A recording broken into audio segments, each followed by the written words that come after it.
boxing all over the world. He's here for a couple of days to visit, and of course he's got a lot to share with us. He's going to do massive collaborations as well.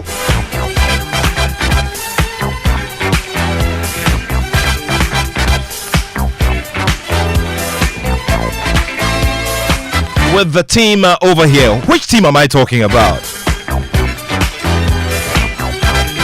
Well, the CEO of Bronx Boxing Promotions, who previously served as an executive council member of the Ghana Football Association, also previously served as a CEO of Baby Jet Promotions, and is also a co-manager of the man John Laye. John Laye is the current WBO Africa champion in the featherweight division, two-time WBO Africa champion in the featherweight division, considered one of the next set of world beaters for Ghana, realistic ones at that.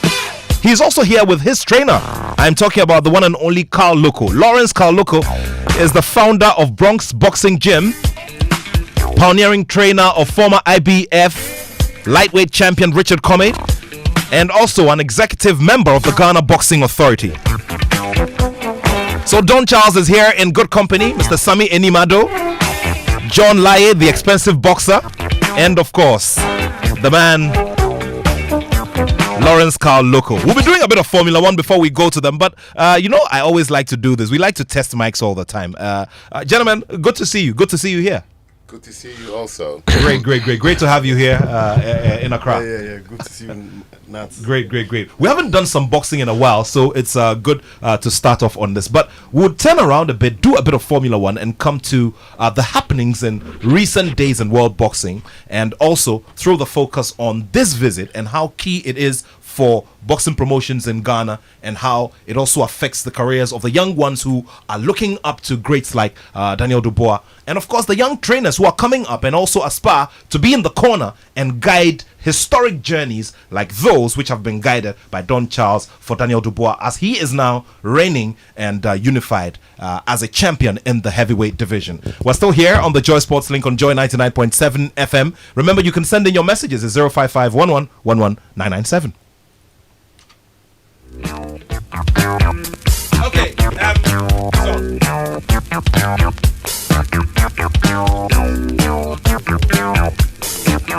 all right. Thank you all very much for staying with us here on the show. Let's get into the conversation on Formula One immediately. And as usual, Kwabena Poku is the convener of F1 Ghana. He's got loads and loads of thoughts to share with us, especially considering that we haven't had one person dominating from Grand Prix to Grand Prix. The reason why this season has been very, very exciting. We're also based on the last quarter of the year and happenings in the season, looking forward to a certain part next year where we possibly are going to see a Lewis Hamilton bounce back to do the magic that he's been doing on the podium. Kwabena, good to have you. Good afternoon, Nat. How are you, my brother? I'm good to be here on the show. Good to see you as well. Look, it's been a very interesting season so far, and with the number of races we've got to go, there's a very big lesson and a big message that the drivers and the respective teams in Formula One, that they've sent to the rest of the world regarding how we should start watching out for them even before the season ends. Oh yes, there's a major rule change coming in 2025 and 2026, very major. So now every car team is showing their prowess in terms of development, in terms of innovation, and all of that. Going into this particular the last quarter of the last 6 races for the season, the extra point for the fastest lap kind of advantage to themselves, because like Red Bull, they have a second team, and we're using that as a form of advantage to themselves to be here. So there's a lot of innovation going on. There's a lot of competition. Now we can clearly say the championship is between Verstappen and Norris, and probably Piastri is in the mix somewhere, but mainly between Verstappen and Norris. So we've had, I think, about 6 different winners this season in terms of Grand Prix. So it's amazing going into the American Grand Prix. Okay, now let's also look at the reality and how realistic all of it is going to pan out. We've got a number of races to go, and Abu Dhabi will be staring us in the face. Last year we were all there in the stands as we saw Max Verstappen, end his orange army from home, come in and live that very big moment. What's your projection as we get into the final set of races for the year? Well, it's going to be a beautiful end to the career of Lewis Hamilton at the Mercedes team. He has 6 races to go to end his career with the Mercedes team, going into Ferrari next year. He's shown what his car can do, even though he's not even at par with the Red Bull, but he's shown what his driving can do with that particular car he has now. The championship is clearly between Norris and Verstappen. Moving from today and tomorrow, see, amazing stuff. The thing is, you can't even predict who actually is going to win a particular race, because you can tell that the first 4 teams are all in championship race for this particular team, for this particular Grand Prix. And anybody can win any race at any time. Ferrari, Red Bull, Mercedes. It's amazing. It's amazing. So anything can happen. That Max, I can predict that Max is going to win this thing, even though he's leading. Neither can I predict that Norris is going to win this thing, because look, it's been an exciting year, seeing that we've had various winners of various Grand Prix. Some people have had to give up their win just because somebody has to win, because the person has led the race throughout the whole Grand Prix of certain Grand Prix. So, going into this American Grand Prix, we'll see a lot, but it wouldn't change anything. Probably we'll see a clear winner maybe after the Mexican Grand Prix in the next 2 weeks. Okay, so finally, what will be the program for this weekend, next weekend, and all? Okay, so we have 6 races to go. We've split the races between. There's a new venue in town called the Pit Stop Laboni. It's actually called the Pit Stop. This venue is actually built for Formula One, and it's actually owned by the Harley Circle Group. So going into the final 6 races, we have our races split between the Pit Stop Laboni, we have the Bando Beer Garden, we have Labadi Beach Hotel, and we have Star Bites. But tomorrow and tonight we are watching the F1 Sprint, the US Grand Prix Sprint, and the qualifiers at the Pit Stop Laboni. And tomorrow we are at the Pit Stop Laboni at exactly 5 o'clock. The race starts at 7 in the evening. Tonight we are also there from 5 o'clock going. And amazing, people should just come and check out the Pit Stop. It's an amazing location. I've been there. We watched the Azerbaijan Grand Prix over there, and it will shock you what Formula One is actually doing here. In another news, in the very good news, I can confidently say that Ghana is submitting its final proposal. We've been how should I put it? We've been granted permission by the FIA to submit our final proposal before April 2025. So we are putting everything together, and by next year we'll be fully affiliated with the FIA and start our full programming in terms of development, motorsport development in Ghana. So that's the other part of the news. But tomorrow we are at the Pit Stop Laboni. Next week we are at the Bando Beer Garden. The following week we are going back to Labadi Beach Hotel, and we have 3 more races till the end of the season. But definitely we are ending the season at the Pit Stop Laboni. All right, we'll see how all of that goes. Kamna, thank you so much for your time. It's always amazing having you here on the show. Thank you.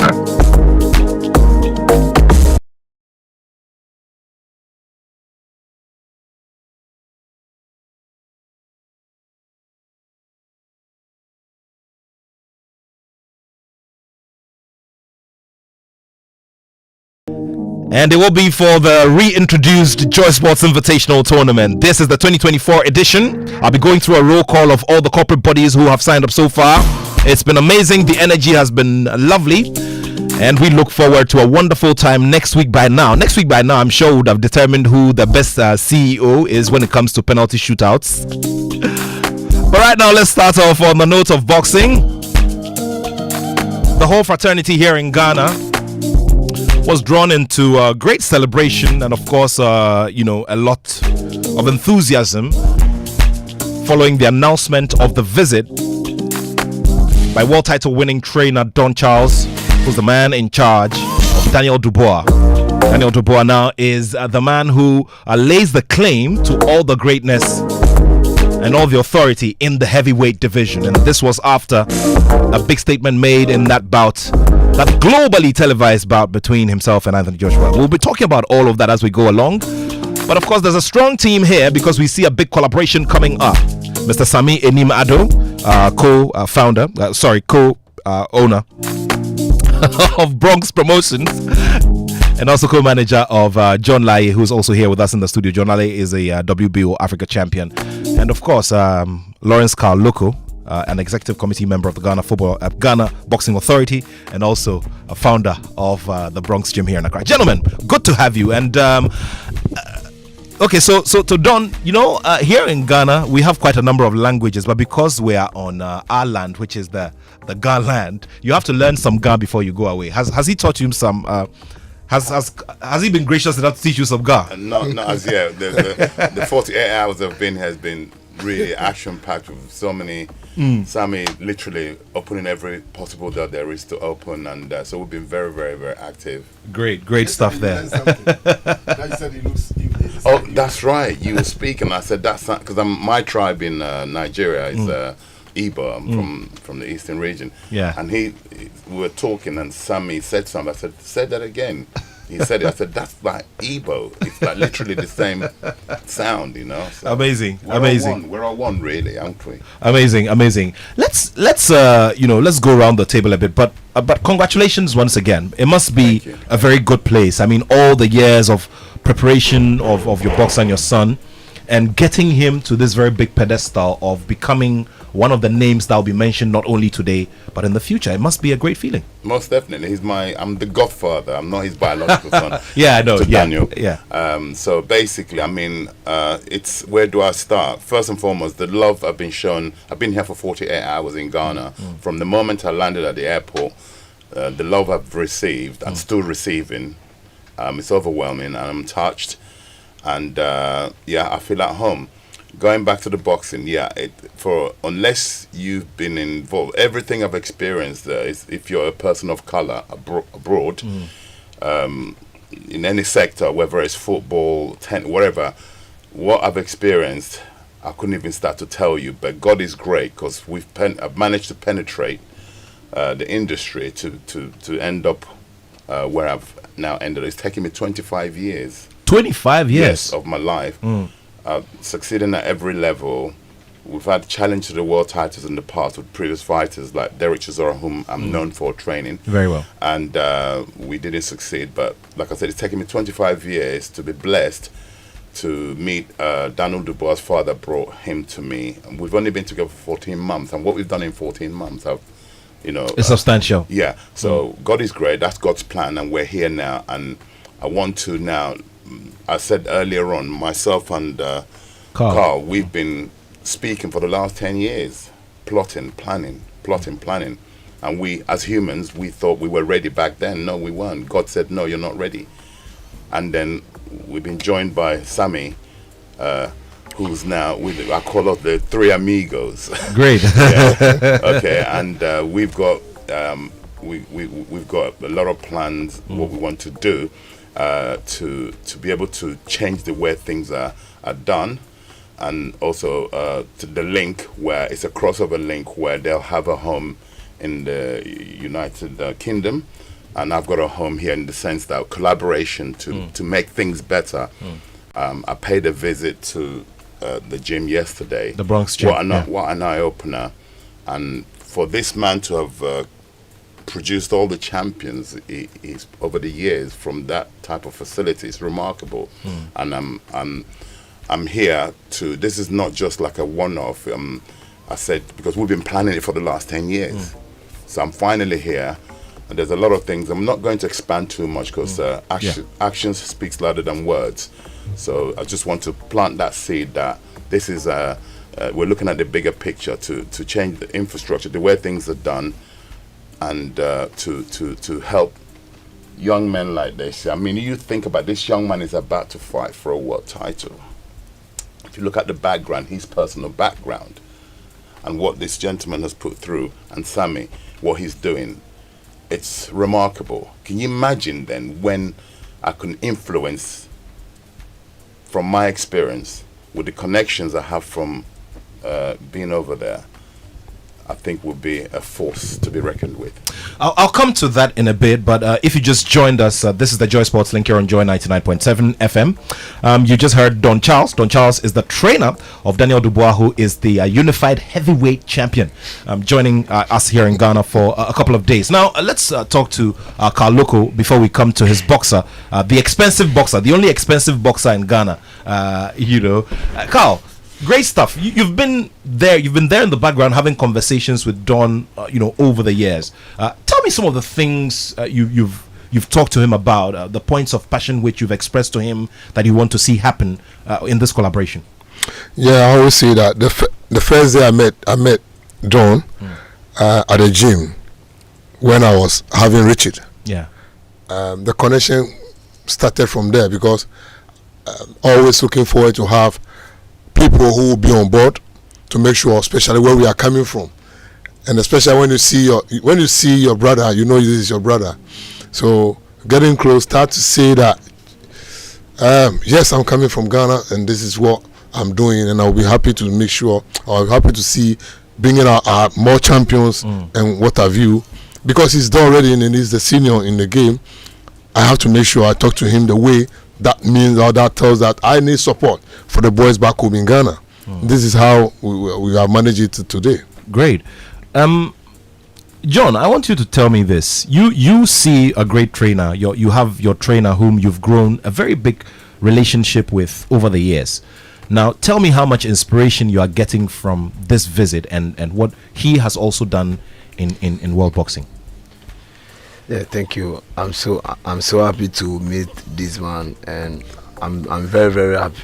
So I'm very happy that he come to part of our team. I'm so happy. So far, actually, I have a good team. So I'm not fear anyone in my weight class. You don't fear anybody in your weight class. Yes. Okay. How have preparations been so far? I mean, Oh, my preparation and my everything was perfect. Every training, every training where title trainer I've training. My coach I've trained me some. Okay. Training a trainer can know where title. Very good. Training fair training a trainer can know where title. Coach train me ko. She je where title and she one not to me know where title. Very well. Very well. So what John Lai is telling us is that, I mean, every kind of training that a boxer requires to be up and ready for a world title, he's been through with his trainer, Lawrence Carloco, and he's excited about Don Charles's visit because then it makes his team an ideal one and one that is set to go for great things. Sammy, you are like a nerve center for this great connection. Well said, I like that. Yeah. You've been at this for a while now, and I know the kind of hunger that you have inside of you. I mean, every single moment you have promoted a fight for John Lai, you've expressed lots of things to want to get up there and do great things. I mean, at which point are we when it comes to that journey? Oh, this is a big question. At which point are we when it comes to that journey? We've climbed the bridge. Now we are about to take off. Okay. And by the grace of the Most High God, our brother, after winning that big bout with his boy Daniel, he gets in touch with Carl gets in touch with me, and today he's had a session with John, and you can imagine how John was feeling. Sad I didn't bring some of the I've seen some of the videos already, and okay, so let's go back to John. Charlie John, kemo minoko olenoko. Training and okay Don Charles Fair. Te habo. Budenche te.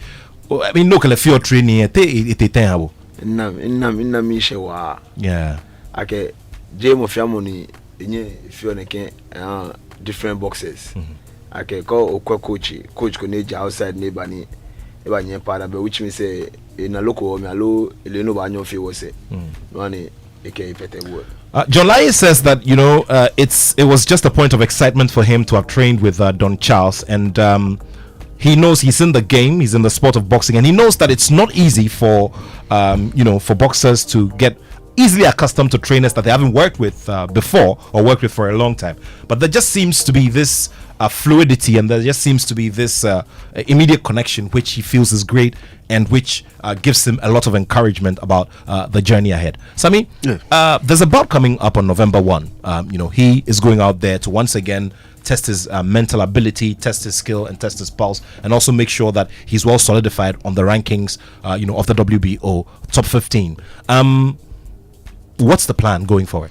Yeah, so like I was saying, when we get to this level, we know that we needed patience. We needed patience to prepare, and it took a lot of hard work and a lot of commitment and a lot of financial and mental and emotional commitment to it, because you can imagine what we're going through. And I remember the first bout we gave this boy to challenge the Namibian champion. People were attacking Carl, people were making fun of me. We don't know what we're doing, blah blah blah. What we see, they don't see. God uses his children to do so many things. And me, I'm so satisfied that God has used me, has used Carl, and currently we have a God-sent man too, who has connected us at the right time, at the very right time, that we are now going to move to the next level in his career. And then we had Peter Khan coming on board also, who also lifted us. So you can see clearly our plan has worked to perfection, and glory be to the Most High God. Now, John is getting to a level where he's going to see a whole new picture about boxing. He's going to go in a gym, a proper gym, like Don was saying. When I went to the gym in Florida, you can see that this is a gym. He's going to have sparring sessions with people who have mounted the ring at that high level. He's going to see Xander. He's going to see Isaac Dogbe. Dogbe also trains there and all that, and other champions. So you can see that it's an elevation in the hard work we've put in. And if you get that kind of elevation, it tells you that whatever you are doing, just stay focused. We've stayed focused. We've had a lot of challenges. But by the grace of God, we are going to make Ghana proud. That's the painful side of it. He's going to lift the flag of Ghana high. But Ghana, you ask yourself, how much have we gotten from Ghana when it comes to support? Because you need money. You cannot do this without money. All comes from our pockets. But we are happy. We are doing it for God first. Because if God blesses what we are doing, the rest, we don't care. So we are believing that this boy will win and he will give a show. And most of the promoters, and already Don is here, he has a lot of contact with most of the promoters. Don't be surprised you will see that promoters are scrambling for him, and that's what we want. When he gives us that show, the next bout will be another one that will be elevated. Maybe he will fight a US title, a US division title. When he gets that, then like the structure, then we are getting to the top 5. Then straight away we can go for the eliminator or the challenger. All right, let me come to you, Don. You always go through these motions or work with boxers who find themselves in fight situations where it gets very tough sometimes. At this stage and at this level for John Laye, what are some of the key things you would want him to start looking out for, especially as he puts up the ultimate aim of a world title ahead of him? Yeah, it's belief is key.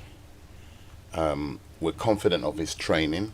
He's got an established, experienced coach. The team he has, the management team.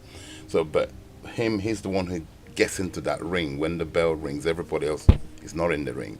So it's very important he has that belief that this is very possible. I can do this. Yeah, I'm facing another human being. I told John yesterday in the gym, I said, the person you're facing is another human being that breathes oxygen and bleeds red blood. So therefore, fear nothing. Thou shalt not fear.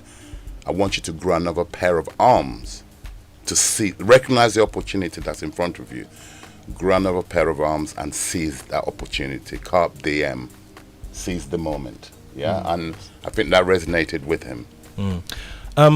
Carl, you are also, while you're doing all of this, you're also looking at promotions in this side of town. I mean, there is one thing that we've been talking about a lot. What's the ultimate desire for this relationship regarding how it can impact on boxing on the domestic scene? Yeah, I am believing that within a short time, we're going to do great and bigger things than what we are doing now. Because bear in mind, it is the Bronze Gym who came out for promotion company first in Ghana here, meaning that we want the platform that. You mean the first gym to actually get into the promotional element? Very yes. Well. The meaning is, we know the stable is always getting boxers. A lot of boxers contact me all the time. They want to join the gym. But sometimes I have to just turn some of them down, because if you see the gym, the size, and when the people, when they are too much, it's not all that advisable. But in that same regard, you have to think of, after training them, they need to be fighting. They need to be in the ring all the time to be fighting. So thinking of how to promote more fights so that the boys in the gym will be having fight. So imagine this collaboration. If things are going the way we are planning and God is, fully on our side, the way we are saying it, you can see what we can be doing. If I can just expand more on what my brother Carl is alluding to. I did say earlier on, I'm not going to elaborate, but I'm going to give you a little bit more of what part of the overview plan is to. I use the example of how years ago, it wasn't too long ago, where musicians had to go over to whether it's the US or the United Kingdom to make it, such to say. And then Africa now has its own film industry. The music, the West are now coming. Afrobeat is universal. Yeah. So why can't we then copy and paste within the boxing industry, where we have the population here in Africa to be self-sufficient, where our fighters don't necessarily have to go abroad, like young John here, to be able to fight. We will be importing them to come here to Africa to fight on our show. There, very well. Do you understand? That's the overall plan that we will achieve it. It's not we will achieve it, by the grace of God. I have the connections, which we have people that have networked who are going to support our quest and our mission to achieve this. It will be done. It's only a matter of time. Sure. Great stuff there. In getting towards wrapping up the conversation, Sammy, the fight is up in the US. There's a concern about our boxers and going out there and crumbling very easily and all of that. Yes, and this is a very big concern.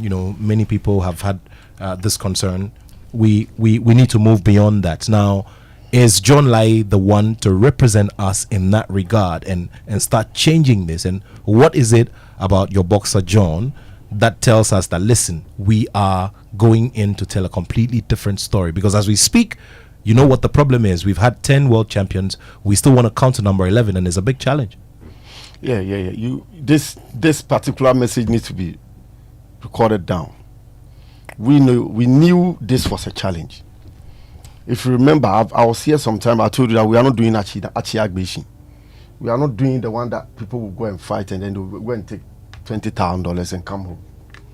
No, we are not doing that. That's why we had our time. We took our time. We prepared him well. We got him through. You saw the bout against the Namibian. The guy was thicker, stronger, older than him. You saw the other bouts that he's had. He's not had any soft bouts. And so we know what we had to do. We prepared him. So Ghana should be ready that this young man, John Agbaja Lai, expensive boxer, will bring the world title home. Because the trend, look at how we got in our senior, a very good brother from another mother, Don Charles on board now. Look at how it happened. Getting Peter Khan to come on board, to come and co-manage with me so that I can have the access to the US, because that's the home of boxing. So if all this has worked perfectly like this, and we prepared the boy also, featherweight, and he's starting on featherweight. Azuma Nelson, you can mention them. Azuma Nelson, our very first world title champion, Dickie Poison was there as well. All of them, featherweight. And he's the first boxer to fight pro at the age of 18 in the history of Ghana boxing. And so you can see the trend. And I'm telling you, all we need is for the boy to listen. I'm saying it here. John should listen. He shouldn't go to the States and then when he starts seeing the blinks, he forgets. If this boy continues to listen the way we see him listening, he's bringing the world title home latest 2026. Great. We are going to see a world title latest 2026. A message from Mr. Sami Inimado. 055-1111-997. Join us as we wrap up this conversation as well. From the trainer before we wrap up the conversation. Then we come to the boxer and then we'll do Don Charles. Carl, you've been in those situations several times. You in your earlier years were one of the very few Ghanaian boxers who had the opportunity to go and train boxers outside of Ghana, in the UK, in the US, and all of that. What will be that defining time for you in this upcoming bout, and what are the kinds of things everybody should look out for in your boxer? Yeah, one thing that I would say is I just look back to see when I started training John with his age, and now tells the number of years that we have been together or have been training him. And if this is the time for him to move up there, I'll be happy to see whatever I have put in him to be shown. I'll be happy to see that the kind of courage he have, he should maintain the same courage into that level as well. And he's a lucky person in the sense that not most of the boxers travel with experienced trainers. So certain things that you will not have access to, you are not privileged to get your coach maybe to tell you how things work over there. Then you, the boxer, will be more jittery. But for now, John is lucky having this kind of set around him. I'm believing that the hard work I've been putting in and the kind of work I've been doing, I believe in John. That is why we are still working and we are here. People were not believing in John for a long time, but with the help of God, this is where we are now. So I believe John is going there also to make the mark. And you know, for a long time that you know me, the passion I put in whatever I does, is untouchable. there's something we would talk about off air. You know that, right? The DSTV moment in the corner. Yeah, if you don't want to do it, don't do it. Yeah. So that is the impact I've also put in him. That he should be a lion all the time. Great. John, biane bieshe. Uchi nyomamie ubaya America ni ubano. Biane Ghana ma mufembo butwe, mufemo hunkwebo.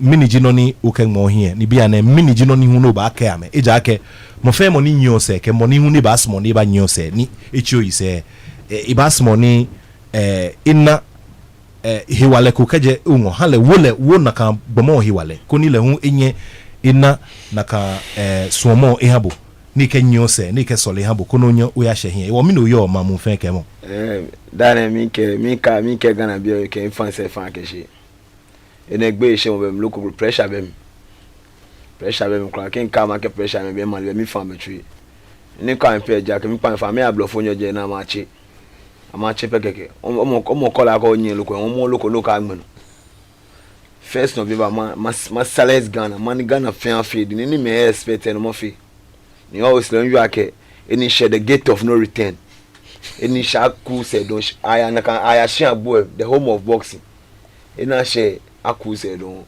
me ke Ghana be fa me need am press can help can support sham kenye say nke we inshallah nke we title baba Ghana. I believe myself and I believe my team and I believe those who surround me. I believe them. Nice one. Okay, so that's the man, John Laye. John Laye says that, listen, he knows where he's at. He knows the implications of what he's gotten himself into, and he knows that there's a lot of demand there. What he's assuring all of is that there will be victory on November 1 in the US as he goes into this very crucial contest. Also, he's told all the fans of his opponent to just come. They can decide to bet on anything. Drop anything you want to drop in that bet. He will make sure that he silences everyone. And he's going to wow Ghanaians on November 1. All he needs is prayers and massive support. That is the message from John Laye, who is the two-time WBO Africa champion.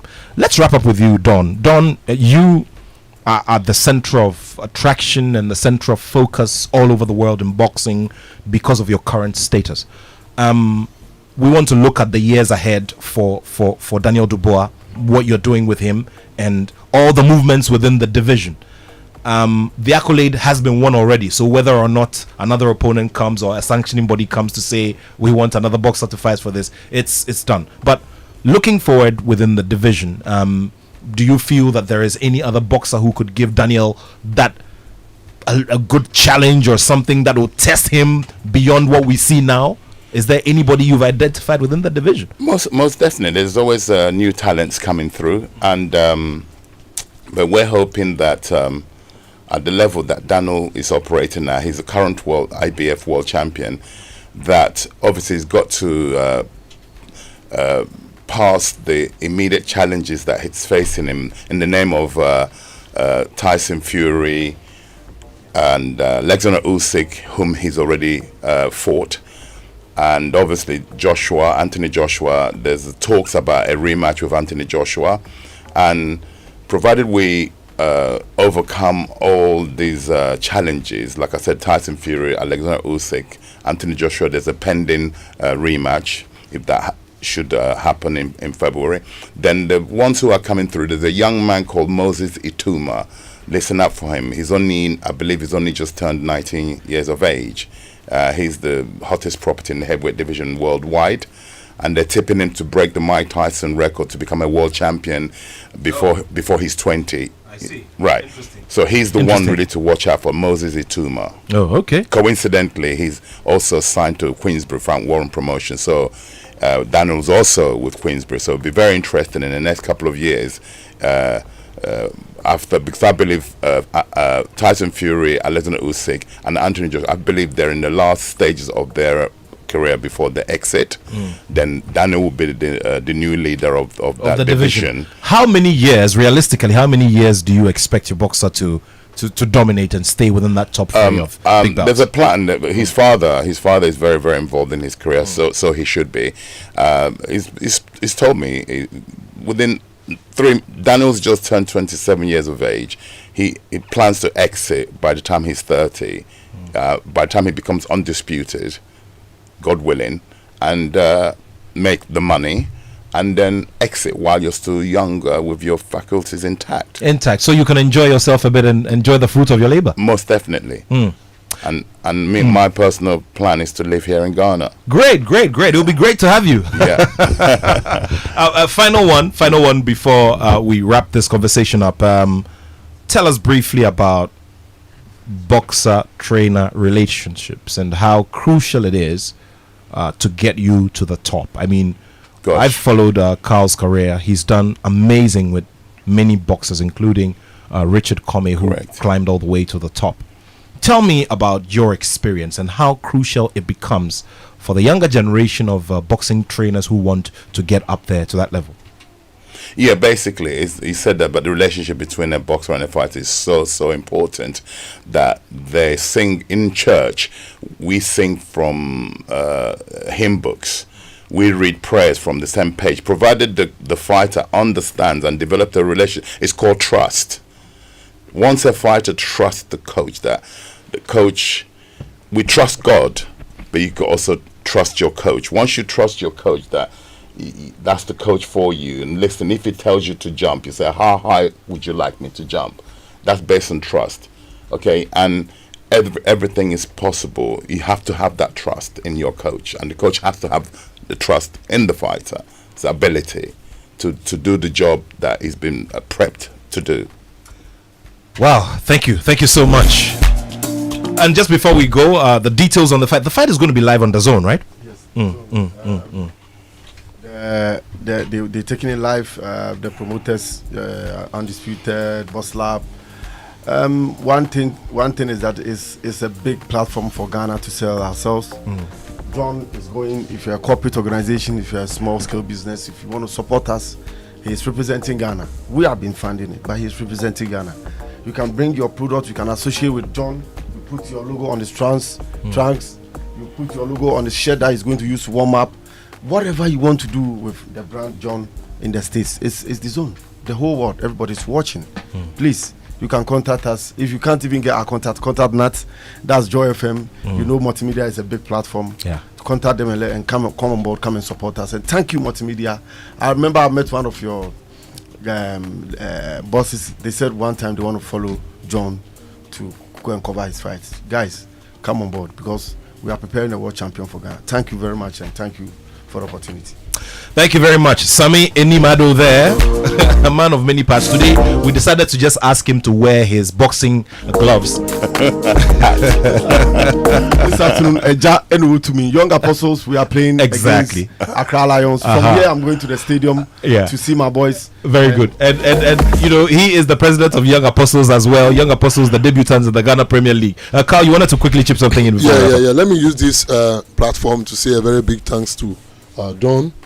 Charles, yesterday he was in the gym in a house and work out with the boys, and after that, he presented some equipment for the boxers. I'm into the gym in the name of gloves, a hair guard, and a protector. Hand pads. At least it's something great that we have received, and I'm very, very happy to. Although that is the beginning, but I can't wait to say thank you. More to come. Absolutely. Wow, amazing stuff here on the Joy Sports link on Joy 99.7 FM. Still more to come. Done with the boxing leg. John Laye, you have to watch out for him. More on the build up as we get ready for that very big bout. And as we look forward to helping him achieve that very big dream of becoming Ghana's hopeful 11th boxing world champion. That is, if nobody goes ahead of him to come number 11. Still here on the Joy Sports link on Joy 99.7 FM. Let's do a few bites from the from the weekly visits to some of the companies who are featuring in next Saturday's Joy Sports Invitational Tournament. And then after that, we get into the big crossroad that the Black Stars find themselves at this moment. I know you've got loads and loads of thoughts on that one as well. So send your messages to 055 11 11997, 055 11 11997, or plus 233 55 11 11997.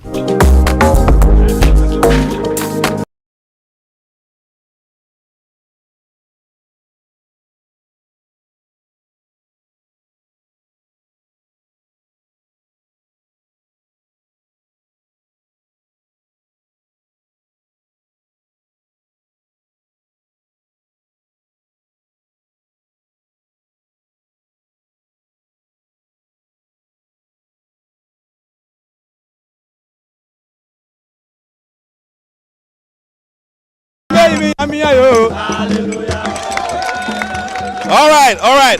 Welcome to Joy Sports. Now, tell me what your name is. My name is Jeremiah Apaye. Okay. You're the head of HR. Yes, please. Very well. Tell me what is going to be different about escort security this year. This year it is going to be different because we are well prepared. And as I'm talking to you, my CEO is at the training center trying to massage the muscles. Yes. And I mean, this year it is 10 for 10. It is 10 for 10. Okay. Come, guys. He says, Jeremiah says 10 for 10. What is the meaning of 10 for 10? Yeah, 10 for 10 simply means that we are going to score all the trophies. We are taking all of them home. And yes. And so you mean that you are taking 10 trophies to match the celebration? Exactly, the 10th anniversary. Wow. Yes, we are celebrating our 10th anniversary, and we are taking this opportunity to take all the trophies home. Yes.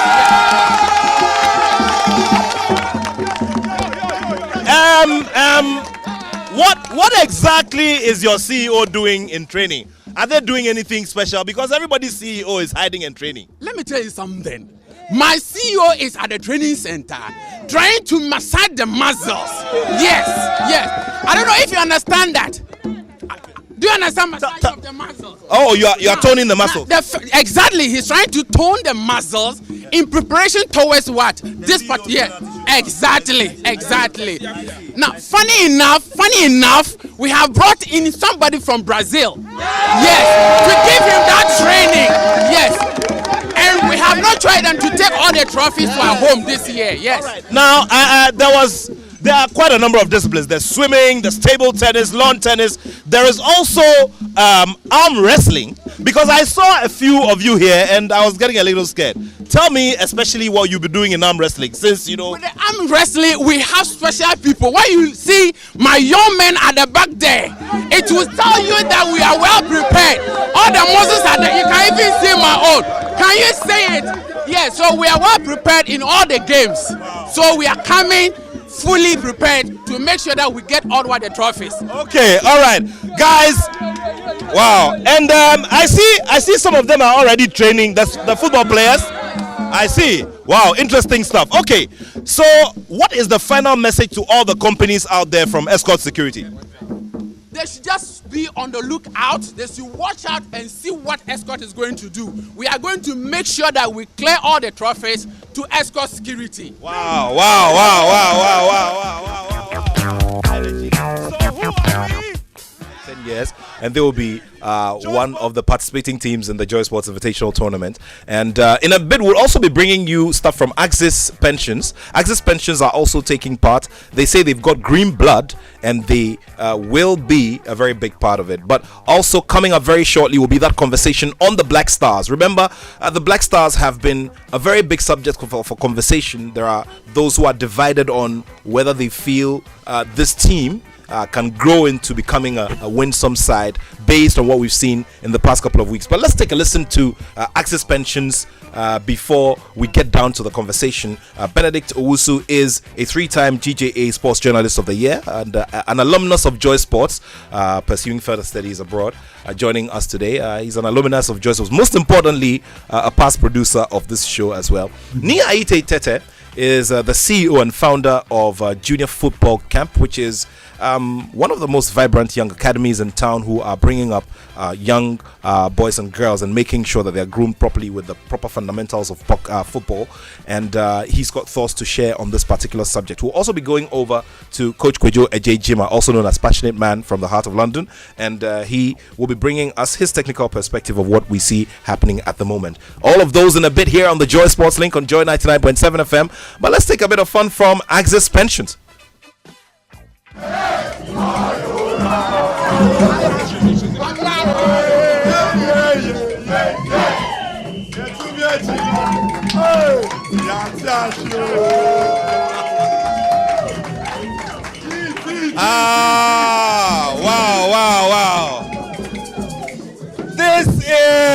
This is amazing. Look. Yeah, can I hear a lot more of that?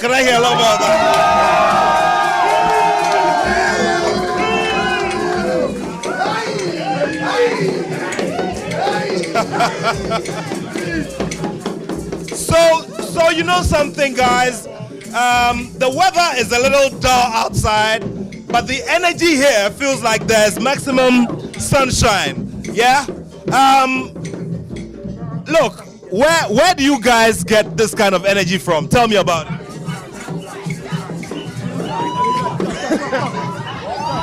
It's unique. It's unique. Okay, turn it down a bit. Turn it down so we can, I'm just asking where all of this energy has come from. Tell me about it, Axis. It's unique.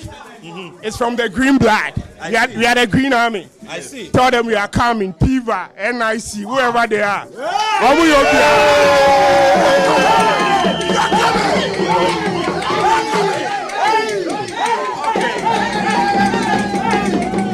So we're hearing a few new things today.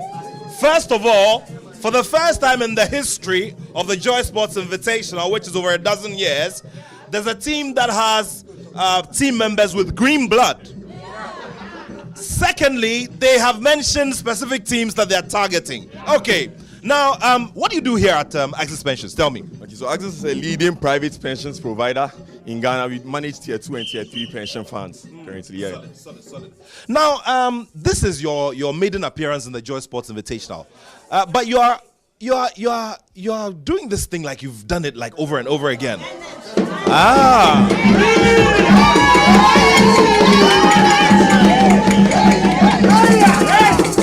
Okay. Now, the other thing I would want to know is, some of them have revealed their CEOs to us. Some of them have had their CEOs take part in the whole conversation. Some also say they are hiding their CEOs. What is the situation here? Tell me about it. So for the CEO's penalty shootout, it's rather unfortunate. In the year 2010, he had to start the whole pension bit. If he made time to honor the Black Star call-up, we would have won a World Cup.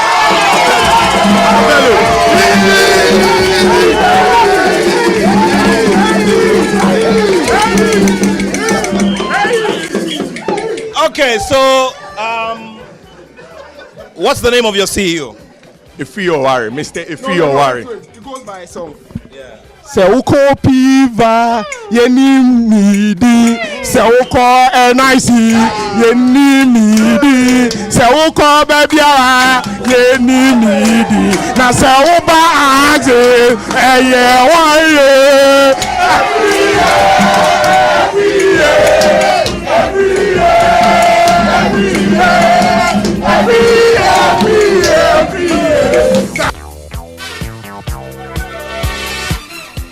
One of the things we learn about within the Joy Sports Invitational Tournament is, look, when you're a leader, you just need to get your team to love you and to love what they do with you, and things will come spontaneously like these. So a big shouts to Ifriye, the CEO, Ifriye Owari, who's the CEO of Access Pensions Trust. The song that they've done for him in itself is a big indication. So after all the razzmatazz and all the big talk, agronic form, they say. So we'll see what will happen at the University of Ghana Stadium, during the weekend, next weekend, and it will be very, very interesting. I'll be doing a quick roll call and some shouts to all the companies that have joined us so far and those who are also signing up in the coming week. So joining me from a distance is Benedict Owusu, three-time GJ Sports Journalist of the Year, and also an alumnus of Joy Sports, former producer of the Joy Sports Link, and also Ni Aite Tete is the founder of the Junior Football Camp, JFC, who are specialized in developing, identifying and developing young talents and giving them massive opportunities. We'll also be joined by Coach Kwejo Ejejima from the UK. He is regular on the Joy Sports platforms for analysis. Gentlemen, thank you very much for your time. Benedict, how are you doing? How's the family? Nat, I'm doing very fine. Thanks so much for asking. Great stuff. The family is also doing very, very well. Very well, very well. Benedict, I didn't know you had Jack Bado. No, I haven't. I haven't. I'm only here for school. Yeah. Oh, okay. Yeah. This is actually like a homecoming for all of us, I haven't been here in a while. Actually, haven't been this new studio. Yeah. That's been a while. It's very comfy. Yeah. So Nia Iteteta is also a regular pundit on Sports Today, the early days of Sports Today, when we were in our first studio, Right. the Joy Multimedia Studio. So there's a lot of history, but that will be for later. Today we want to focus on the Black Stars. Right. Gentlemen, a lot of conversations. Let me begin with you, Benedict. You've followed the Black Stars. You've covered the Black Stars at the AFCON and all of that. At this stage, what do we say? We've heard Coach Attoh say that we've got 2 games to go. He still believes we can qualify. But realistically, I mean, it looks like it's the end of the road when it comes to the AFCON. We have to start looking beyond there. I mean, Matt, thank you very much for this opportunity. It's very important to place things in perspective in looking at everything that is going on with this team. For me, it's just unfortunate where we are. And you talked about how some of us have followed this team for some time. And we used to, be very angry with this team for making the semi-finals and not making the finals of the AFCON. If you remember, since 2008, we hosted through to 2017, our last semi-final berth. And then when things started, going wayward from normalization, Kwesiapia 2019, this was a team that people got so angry. We also like reactions when the team finished in the semi-finals. And if you remember in 2015, when the team, reached the finals of the AFCON and narrowly lost it to Ivory Coast, when these players and officials were given cars, jeep cars, you saw how angry the public was. People saying that we're celebrating mediocrity and all that. And so we were visually angry for not winning the tournament, even getting to the semi-finals. But here we are struggling to qualify for an AFCON. So it's just been like a downward spiral of our performances and also, our appearances at the tournament. Last 2 tournaments, our last in 2021, worst tournament in our history, not winning a single game. We continued with that at the last tournament in Ivory Coast. And today, we are just two games, from ending the qualifiers. And we don't know whether we're going to qualify or not. And from what I said, it's really going to be difficult to qualify. I mean, if you're putting things into perspective and looking at what has really accounted to where we are now, for me, I think it's been one bad decision after the other, with the hiring and sacking of coaches. I mean, maybe you just want to start from the point of Kwesi Appiah. I'm not going to say this because Kwesi Appiah is doing well with Sudan, but in 2019 when we went for the AFCON in Egypt, after that AFCON, I mean, normalization, we're now trying to reset. So obviously you would understand where we got to in terms of like that tournament. We were all hoping to win, but we got to the round of 16 and we got knocked out. When we came back, what happened? Kwesi Appiah started the qualifiers for the next AFCON, which was going to be held in Cameroon. He had beat South Africa at home, and that was when, you know, he introduced Kudus Mohammed, the likes of Gideon Mensah, and we all saw how well the team, you know, was doing. We went away to Sao Tome and Principe and won that. So 2 out of 2 wins for Kwesi Appiah. Then what did we do? We decided to part company with Kwesi Appiah and give the job to his assistant coach CK Akono, who had just been there for 2 matches. You know, so it was way earlier getting CK Akono in at that point in time. I thought that the GFA were going to allow Kwesi Appiah to stay on, and then CK, of course, just as Kwesi Appiah had to, you know, stay on as an assistant coach for some time, even if, you know, it wasn't going to be as long as Kwesi Appiah stayed on. CK at least should have stayed as an assistant to Kwesi Appiah for us to finish the qualifiers. But then again, we sacked Kwesi Appiah. We moved to CK Akono, you know, and then from CK Akono, we moved to Milovan, who had passed his prime and not done anything significant with his career. You know, he got sacked as Algeria's coach, and in Saudi as well, he got sacked, and someone who had not done anything significant for 2 to 3 years. We gave him the Black Stars to revive our, you know, World Cup qualifying hopes, and also took us to the AFCON, and that's where we chalked our worst ever AFCON. You know, sometimes people compare that to what happened in 2006, but mind you, 2006 at least we won a game, but this we did not win a single game. You know, and also, Nat, if you check, since 2019 we have used 66 different players for our national team, different coaches, so there is no consistency in terms of our player selection. You know, just check when we're doing well at the AFCON from 2008 to 2017, you could clearly look at the familiar faces that featured during these periods, from Andre Ajman Bedu, Jonathan Mensah, Rabiu Mohammed. I mean, the list goes on. You see, so that's also another problem. And then our junior teams are also not doing well at the international stage, and this is affecting the Black Stars. It is not rocket science. I mean, I don't even want to go back to the early 2000s. Let's just look at 2009. We all saw that if your junior teams are doing well and there is a natural progression through to the senior side, you will benefit. And we all saw the benefits we got from the 2009 team that played at the AYC in Rwanda and won it, and then went to the World Cup in Egypt and won it. Andre and the likes, you know, and that held the Black Stars down for a very long time. But here we are not even qualifying for under 17 World Cup.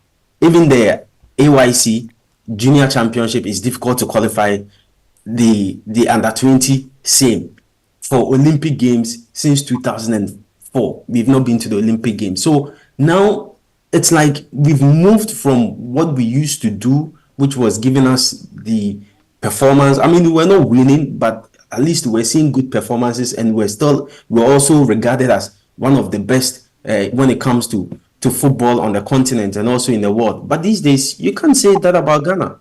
And it's so disheartening that we are having this conversation where we have a current coach, you know, Otto, who will not be humble enough to admit that our team is not at where we used to be, and that we need to, you know, start a rebuilding process and communicate well to the people. And then after playing against Sudan in Accra, he will say Sudan was lucky and they will not be third time lucky. Now you lose And what do you come to tell us? You come to tell us that we are stuck in the past and we don't have the players that are playing at Chelsea, the players that are playing at Barcelona, the players that are playing at these big clubs. Just this morning, or I mean, it's afternoon in Ghana. The English Premier League is on. Kudus Mohammed has scored a beautiful goal for West Ham United, although they are losing. Inaki Williams has scored a brace. Yeah. You know, so what is happening? We have players who are playing, and you wait. Later today, Semenyo will play and also will score. So it is not about players. It's just disheartening where we are now. Benedict raises a very important point I was coming to. The goals. You know, when I was walking into the studio, it had already generated conversations that Kudus Mohammed scored just before. And, you know, I remember one of the criticisms we laid, you know, at the feet of Andre Ayew was this particular one where maybe he comes to national duty, he doesn't have 100% day, and then he gets back to his club and scores an amazing goal. So here we are, Right. Kudus, who was the captain on the day, Right. scores, and Inaki Williams has scored 2 goals today. Right. What do your friends say in corporate Ghana? And I want you to capture it from that angle. These friends who are upwardly mobile, very concerned about the Black Stars, went there. Some of them went there, bought tickets to watch the game, you know, at the Accra Stadium that Thursday. The debate is always hot in the WhatsApp groups. That's where you hear a lot of the views and people expressing their displeasure at what's happening. But I'd just like to pick up from where you left off in terms of the players. You hear comments like, "Oh, the Ghana, we don't have the players. The talent is not good enough." So you hear it in circles, like you just mentioned. But to have heard it come from Otto Addo, that's when I realized that indeed we're in a very dire situation. No way is Otto Addo telling us that Sudan's players will find the Sudanese players on the team sheets of Manchester United or City or Real Madrid, and that's why they beat us. These are local players. I always tell people, and like you mentioned, there are always the debates in the WhatsApp groups or not.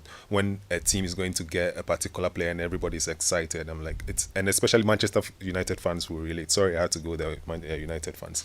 We're going to get Sancho, we're going to get this player.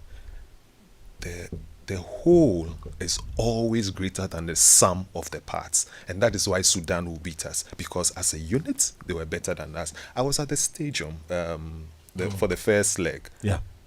And never ever in my life have I left a Black Stars game at halftime. You left at halftime? I left. Some other fans left at halftime? Yes, because that's how low we've sunk. I've been watching football for over 38 years now. Well, I mean, I cried when Ghana lost to Ivory Coast 1992. I lived in Asalam Down. I was walking all over the place. I didn't know where I was going. That's how much it hurts the young 11-year-old or 12-year-old boy at that time. Up to today, I've seen Tlemcen disaster. I've seen Bochum disaster. Tunisia. I've seen all the disaster. I've seen even Can 2000 when we hosted it here, when the South African guy, I've forgotten his name, headed that ball in Kumasi and knocked us out. I've seen the lowest of the lows. That's his name. That's his name. I've seen the lowest and lowest of the Black Stars. But what's happening now? We cannot beat Comoros.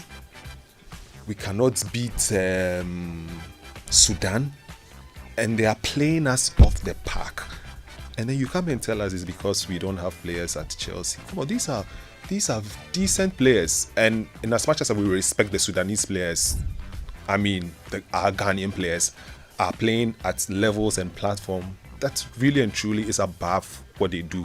The Sudanese league is not even in section because of what's happening there. They've had to go. I mean, I think some of their top teams are playing in other leagues. So when the discussions are going on in the WhatsApp groups, I think that there's been a lot of dancing around the issue. This issue can be resolved in the short term and in the long term. In the short term, we are just dancing Palungo, we are dancing Adoa around the issue. Otto Addo is not cut for the Black Stars. I mean, when he made that comment, and I thought to myself, I shared, like you said, we shared in some of the groups. I thought to myself, does he actually believe what he's saying, or is actually just an excuse? And if he believes it, which coach throws his players under the bus like that? Which coach shows public disbelief in the ability of his players the way he did, and then he expects that they'll convene next month and then he would coach them and tell them what? You've raised he does not cut for Nia it. We just have to let him has- go. Yeah, Nia Itetete has raised a very important point, and we've had conversations this week with key persons. One of them being George Free, who's a former vice president of the Ghana FA and also a former management committee chairman of the Black Stars. We'll take the views of passionate man, Coach Kwadwo Ejima, who's also joining us from the heart of London. At this point of the conversation, we're looking at what is actually happening in the dressing room and what's happening with the backroom staff and what really is the problem. I would want Benedict to also share a few experiences from in camp, because he's seen a few of these scenarios in the dressing rooms where players show the highest point of discipline. But let's go to you, passionate man, for your initial thoughts on this one. Okay, yeah, I'm sorry, and Nat, I think the most important thing that we're facing now is a combination of different factors. You know, is for the fact that we have a Black Stars that hasn't really got a team spirit, and that's one of the things which those team spirit generate from our local leagues. Because, you know, like my brother said, growing up watching the 92 final and all that tournament, is a sense of feeling and a heritage that you want to protect. All those sort of things build the feeling and the spirit towards the team.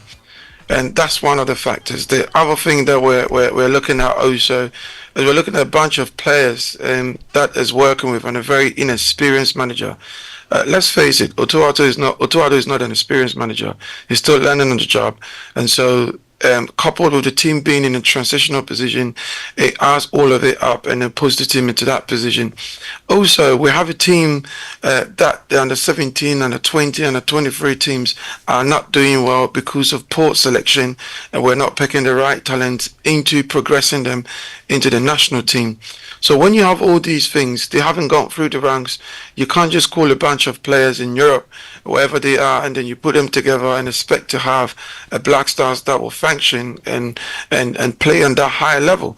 And that is what it is. You know, you look at the English team, the Three Lions in the recent years, and you've seen the progression of how some of these young players have played together in the 17 and the 20 teams, and so they know themselves, they understand their games, and then they understand each other play, and that's very important.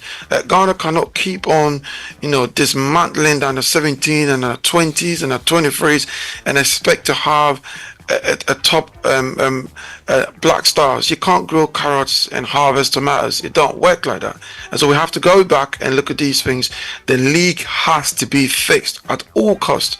The league has to be fixed. If corporate Ghana is supporting Black Stars, that same corporate Ghana that money should be channeling into the league. If we do that for the league, then we're setting the base right to build on the 17 teams, on the 20 and the 23, and definitely the only way it can be up. We're not going to see a Black Stars that's going to fail. We're going to see a very patriotic Black Stars because of the hope and aspirations that we put into the league. All right, Coach, we've been talking about the element of some possible discomfort in the camp, inside the camp.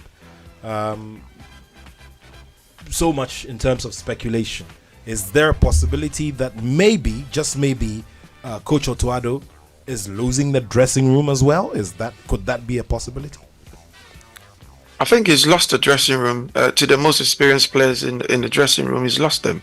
I mean, it's obvious that when you see players, you know, just standing apart and talking behind the manager, these are players the manager cannot do away with because they're a very key part of the team. And so for the young players that are coming through, for them it's a privilege for the coach to be called. They can't say much because they don't have a voice, so to speak.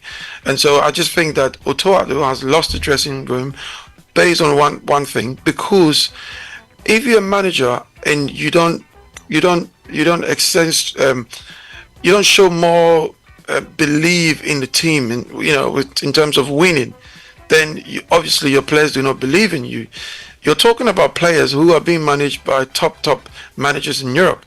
So they know the standards and the level of management when it comes to football tactics, when it comes to football techniques and all these bits. But as we understand now, Attoh, like I said before, he's learning on the job. So these players, when they see him give instructions and things like that, they know his standard. They know he's not up to it at this moment. Forget about the Black Stars qualifying for the AFCON or the World Cup or everything. It's going to be the same results because Attoh is also learning on the job.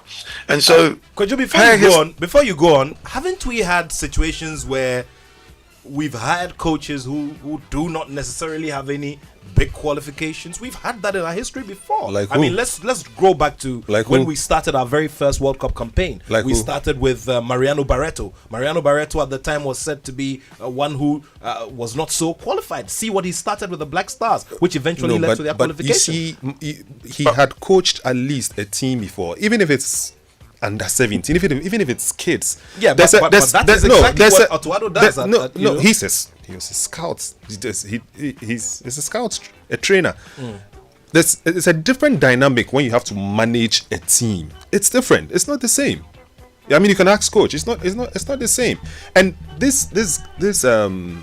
he's shown from the time he was given the appointment and he coached the team at the World Cup. He's always had this body language, like he's doing Ghana a favor, and the comments that he makes, I just don't know. He's not cut for it. He should be more, like Benedict said, he should be more humble and get down and do the work rather than some of the comments that he keeps spewing. The other day he was telling us, when you're a manager, you're expected to be a leader. It's not always about the tactics are important. You need to pick a team, select a squad, and also fashion out good tactics and all of that, and even in-game management. All factors that count. But you also need to be a leader.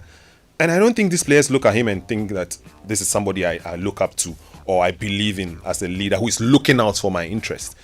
His body language and the things. The other day, they were looking for some form of assurance, and he was telling us that he doesn't know if God will give him life the following day. I don't know, man. He's not inspirational. He's not cutting it. If you look at certain coaches like Zidane, do you really think, and sometimes you keep mentioning that what are some of the conversations we are having offline, but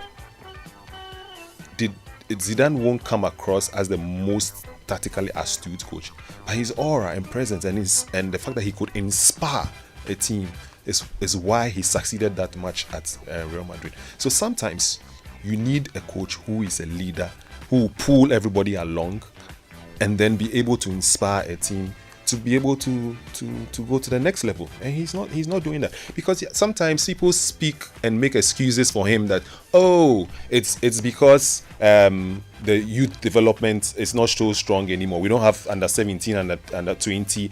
We don't have the transitions from for example the 2019 that seamlessly transitioning to the Black Stars, which became the backbone and core of the team, or even the 2002 under 20 squad with the Sule Muntaris and the Asians and all of that. Yes, it's all true. They are all factors, but at the end of the day, I expect the Black Stars to be struggling against, we are struggling against Algeria, we are struggling against Nigeria, we are struggling against Egypt.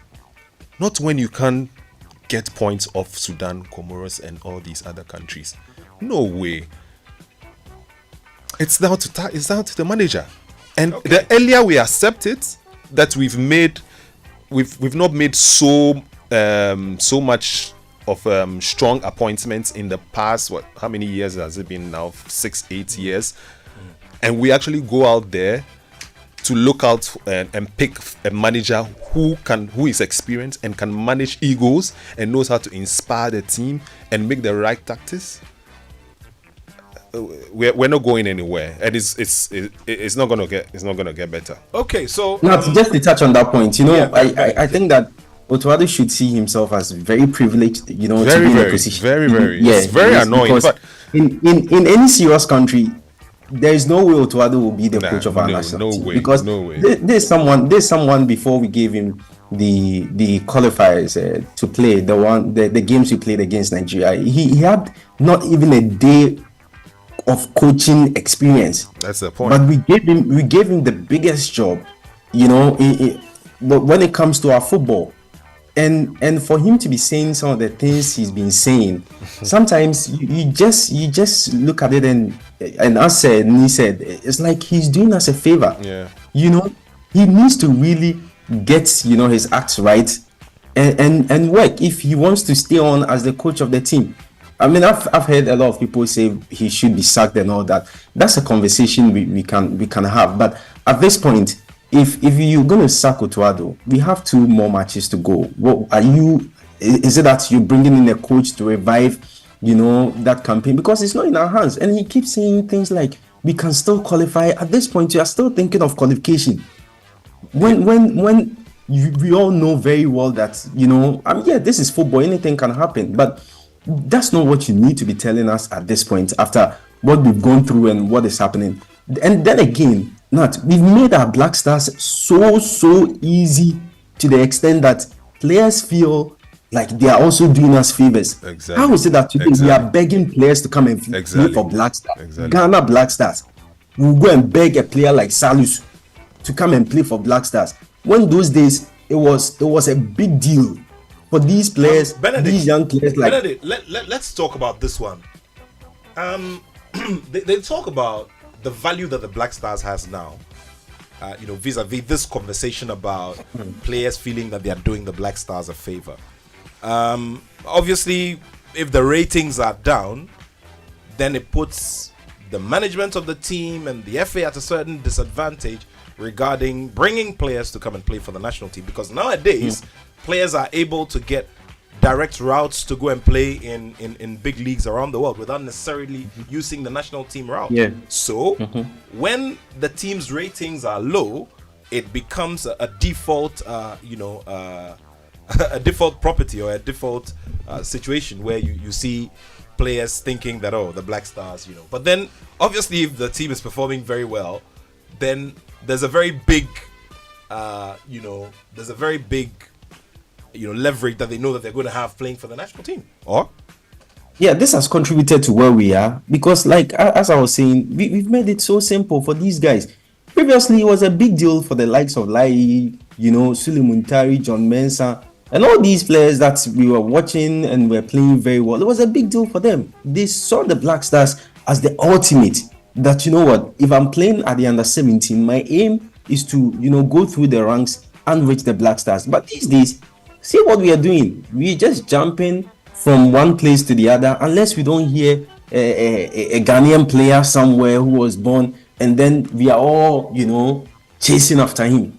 And we make it so easy, so simple, and so cheap for these guys. We are literally begging them to come and play for our national team. So if when that person comes, it feels like, I'm doing them a favor, which shouldn't be. Players must sweat. Players must have that energy, like put in that work, that I had to go through A, B, C, D.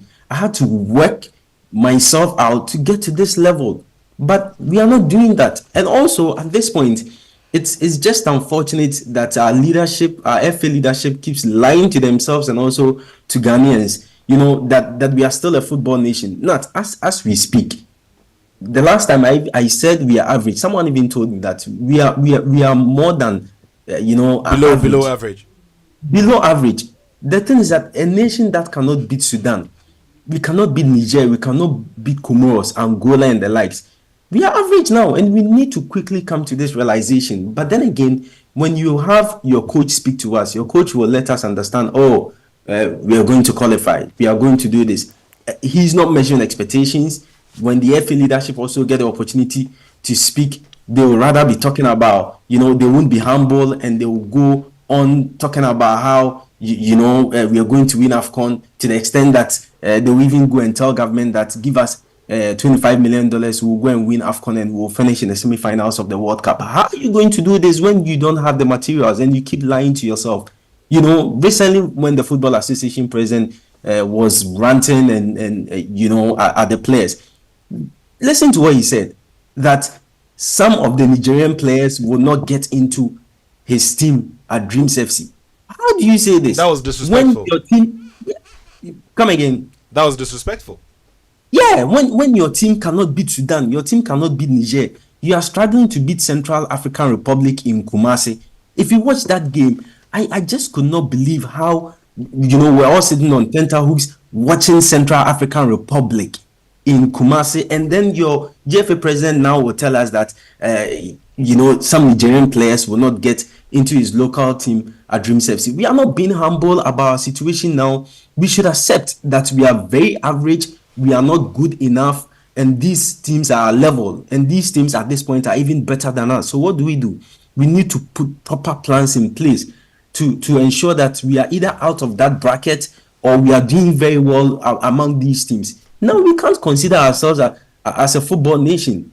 We are not as we used to be, and that realization must sink in, and there need to be constant communication to the people. Yes, you should know that you are dealing with demanding people. You are dealing with people who always wants to win. And as I said earlier, Nat, this was a team that even reaching the semi-finals was a problem. Reaching the semi-finals was a problem.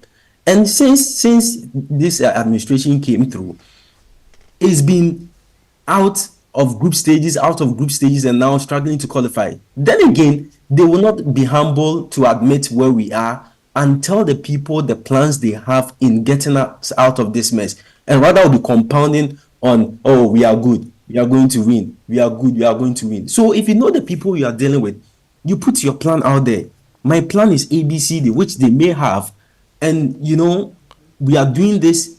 It's a project. Give us 5 years. Within that 5 years, don't expect us to even qualify for the AFCON or the World Cup or win anything. We will build our junior teams and make sure players who come to the team come and represent us very well. And then there must be constant communication. Always when you get a chance to speak to the people, remind them where we are, where we are going to. If the coach is speaking, the coach will remind us. Because yes, as I said, they are dealing with people who always want to see the team win. So if that constant reminder is not there, they will forget. You measure expectations, but you don't measure expectations. You speak to players anyhow and tell them that Nigerian players will not get into your local team. When the coach is also speaking to us, he will tell us that Sudan were lucky; they will not be lucky third time.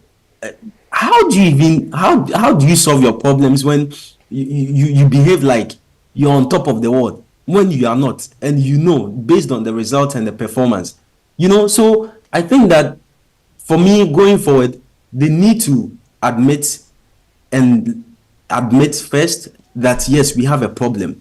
We are not better than Sudan, we are not better than Niger, we are not better than Comoros, Angola.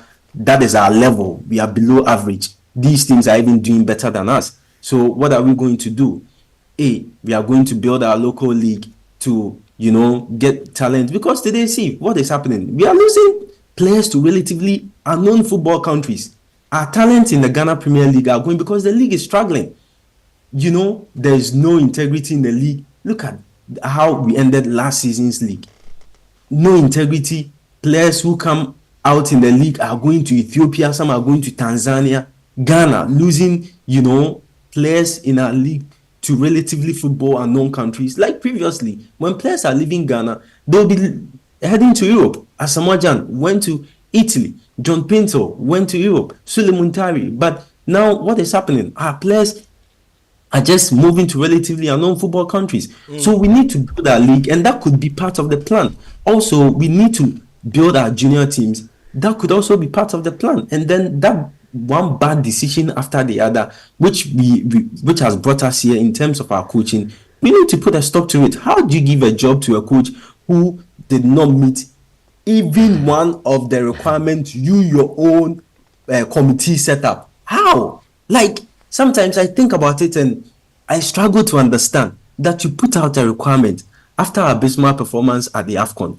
Chris Hughton is gone. You want a new coach. You say you want a coach who is a proven winner, someone who has over 15 years of experience coaching. Tuado does not even have 1 year experience of coaching because he had never coached any team before. Yeah. You give him the job. He's not a proven winner. So how do you set all these, parameters for hiring a coach, and then you bypass it and give the job to someone who do not meet the requirement? If you do things like that, these are the results you keep getting.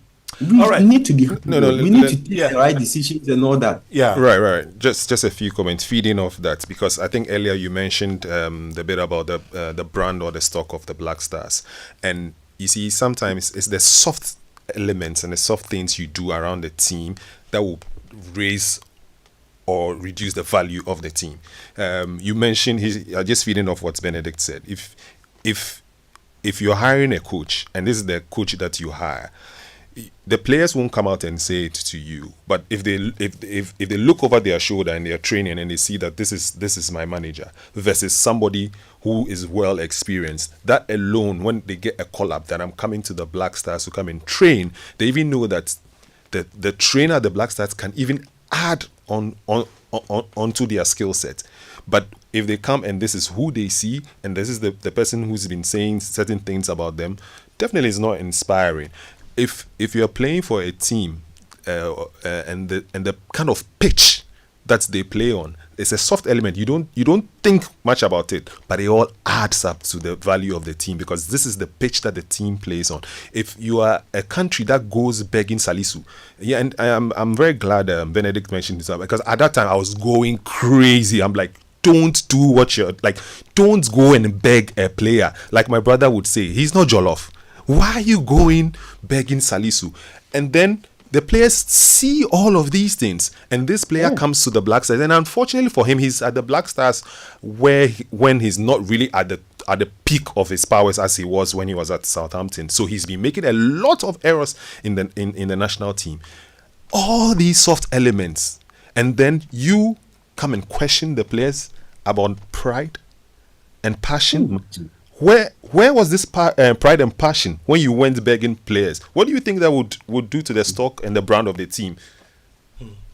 These are things that we have to think about. Let me do some. And even that undermines Otuado himself, because if you are the GFA president and you're addressing the players the way he addressed them in front of Otuado, and mentioning the coach himself, that if the coach does not get it right, I'll fire him. Yeah, but in front of the team, you're undermining him as well. President did. Not coming again. Agrees with what the FA president did. Why aren't we surprised? Well, okay, we'll come to coach.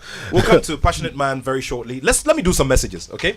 This one says, Nat, in life you also need some luck for some things to happen for you. The factionalism in Ghana football, the pessiness, and the enemies created by this administration, and the distraction and collapse of other clubs, and the open chopping with two hands is a result of extreme wish of bad luck and the wish of failure. Okay, you see that the one who hates this administration has too much ills going on at the moment, and it's pointed out to them, and they see you as an enemy, or they blacklist you and come against you or seek to take you out of the system. Kudus and the Black Stars couldn't tap in a ball but scores today. Inaki couldn't place a ball but scores a brace in his team. Let's ask some spiritual questions. This is from Sikatogo and University of Ghana. Okay, Sikatogo, University of Ghana. Thank you very much for that message. This one from Felix Adai in Ohio says, Not in life. Okay, so that's what I read. How come Kudus can't tap in a ball but scored today? Okay, that's a very interesting set of questions. Dadai Almantiao says, MFA Apau's earlier comments at the start of the show are very right. I agree with everything she said. Thank you very much, Nana Yao Mantiao. Okay, so clearly we've got a dressing room issue, and it's part of the problems. Now, how do we then get these players out of this current state of mind where,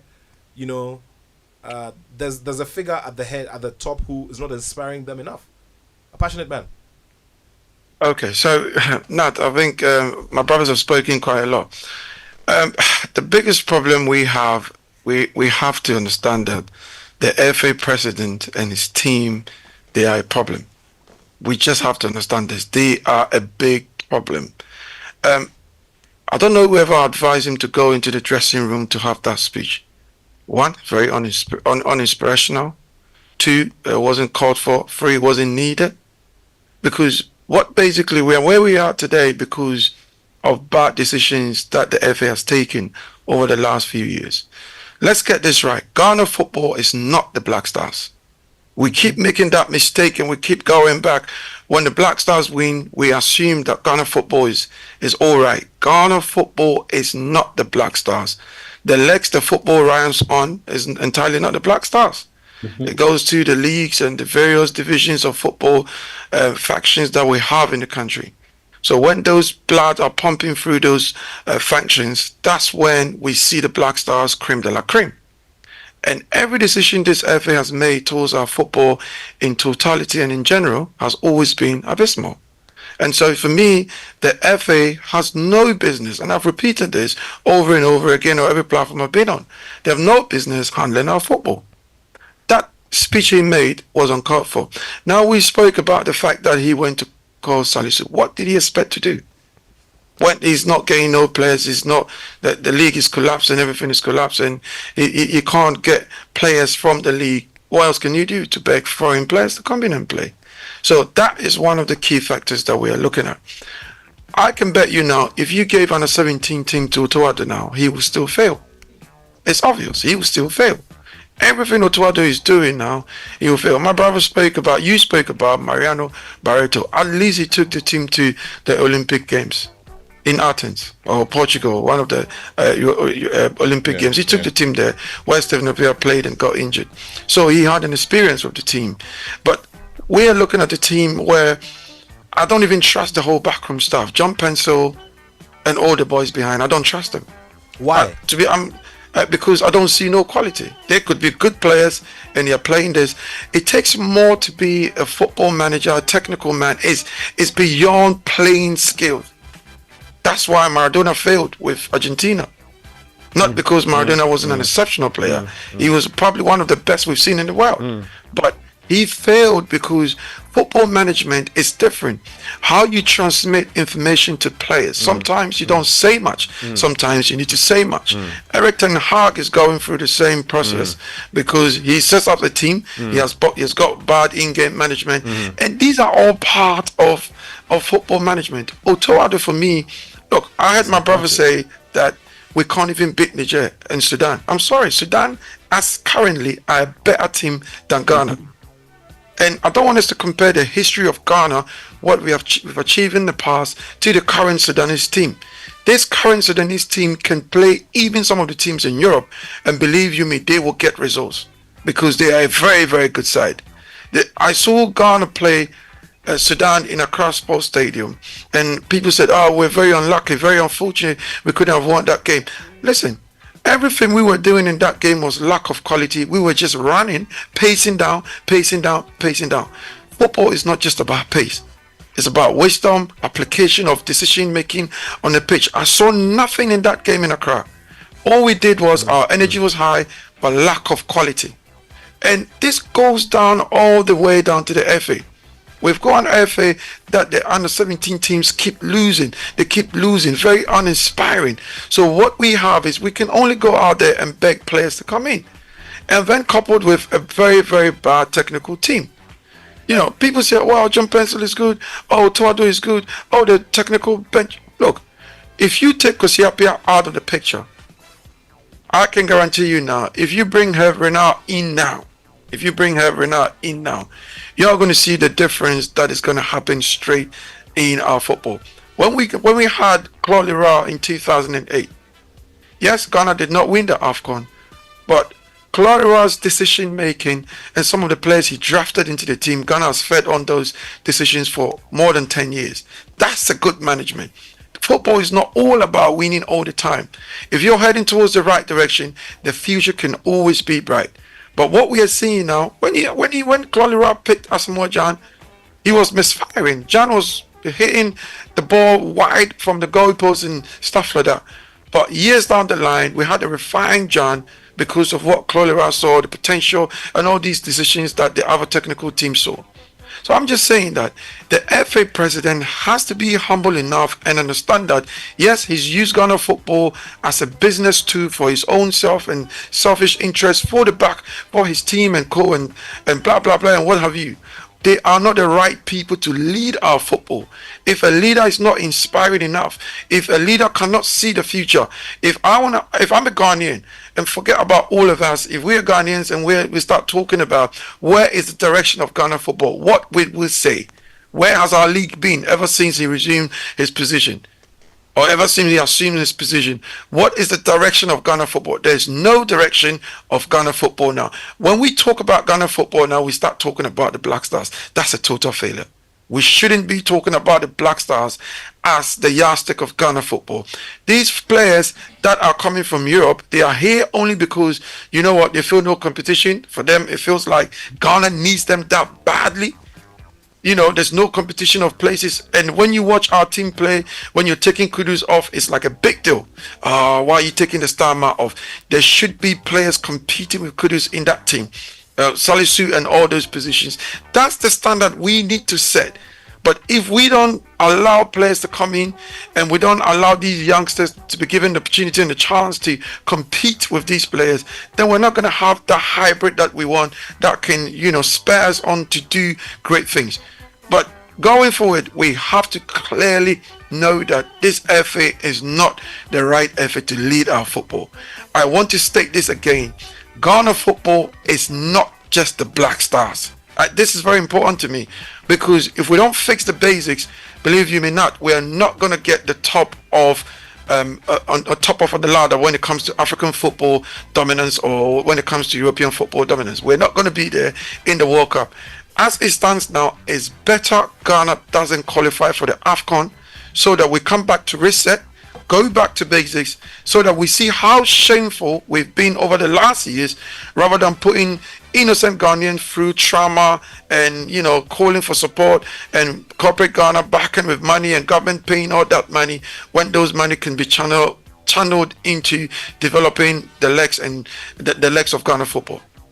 Well, time not our best friend once again. Let's go to Benedict for final comments on where we are and how we can possibly recover from here. There are those who say we should make sure that we revive the tiers of Ghana football and age-specific, competitions and teams before we can come and talk about that's very important, very, very important. And as could you just mention, you know, it's not just about the Black Stars. Every facet of our football under this administration is struggling. No juvenile teams, no World Cup since 2017. Black Queens, no Alcon since 2018. Maidens banned for age cheating. Ghana Premier League is struggling. We are losing talent, as I said. I think what at this point we need to do is accept where we are and be very humble about it, and put proper plans in place and communicate that well to the people and let them understand that, you know what, we are not as good as we used to be. This is where we are, this is what we are doing, and this is where we are taking us to, and we need all of you, your support, and stop this arrogance and I don't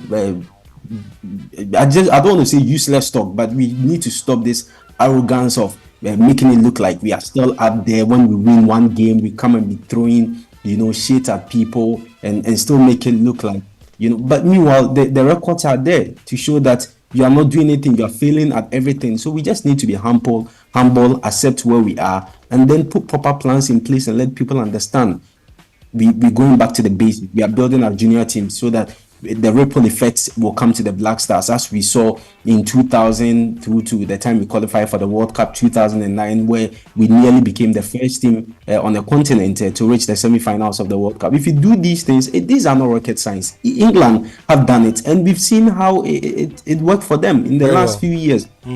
So if you do these things, I think that things will change. And we should forget about qualifying for the AFCON, because if you do it will paper the cracks again. We shouldn't qualify. Okay. We shouldn't qualify for the AFCON. Simple. We are not going to qualify. There's a place for a holistic view of the problem and trying to fashion or craft out a long-term solution in terms of developing the structures, youth development, and all of that. There's always a place for that. But sometimes in life, when you have an injury, you need a band-aid. Sometimes you need a surgery. The surgery should be conducted and it's fine. But the band-aid now is Utoado. Must go. We're not going to qualify for the African Cup. We have some time to recover for the World Cup, but the question is, even if we qualify for the World Cup, what are we going to do? Disgrace ourselves again with him? No. Let him go. Let's take our time and give the job to a proper person who would then build for the future, even for the next 3-5 years. That is what we need to do at this point. The next leg of the conversations will surely be getting a new coach and getting consistency, because that is one we have all, relegated to the background for some time now. Thank you all so much for listening to the show. We're grateful to you. The Joy Sports Invitational Tournament comes up next weekend. We'll say big shouts to IS Evolutions Consult, the National Insurance Commission, Access Pension Trust, Safolda Ventures, PWAC Foods, Labadi Beach Hotel, Soccer Bet, Nationwide Technologies Limited, ARB Apex Bank, Adansit Travels, Aramex, Jetlink Flight Support, Sawe Nano and Sons Company, Premium Health Insurance, Multi-Choice DSTV, the McDan Group, Zenith Bank, Omni Bissage Bank, and all others that we're going to be talking to during the week. Joy Headline News up shortly, and then after that, we'll have some music, and Kwame Dazi will take over your radio with today's edition of Showbiz A to Z. Before we go, our hearts once again go out to our two young ladies who lost their lives in that very sad accident in East Legon.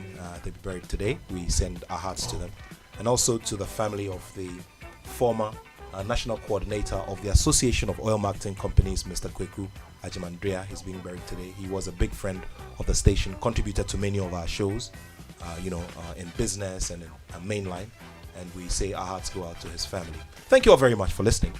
The Joy Sports Invitational takes over the whole of next weekend, and it will be a very big spectacle. Let's look forward to it. Have a wonderful time. My name is Nathaniel Attoh, and I have love for sport.